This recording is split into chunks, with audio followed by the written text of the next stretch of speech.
what long what number we good desa oh sanguri ku yo che am alam ang pan pan cha de chi mara yo we bedo mo bi ye oh romong cha e anuri ye e chura ke de sha mara anna bwe masham ruwang me se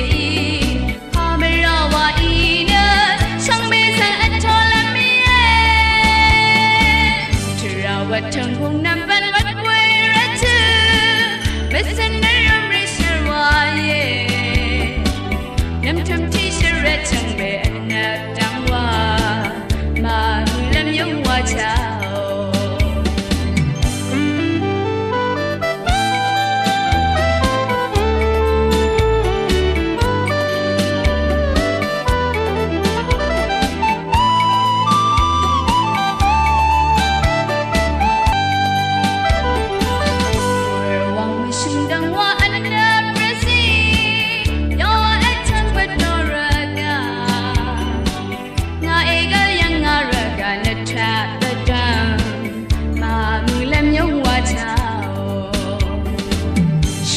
what long what number we good desa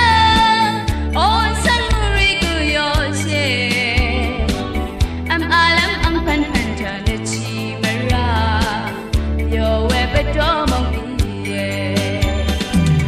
oh romong cha e anuri ye e chura kan de sha mara na bwe ma sham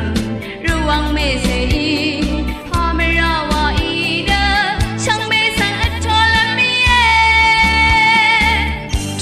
what tongue hung number what we're at listen to your pressure why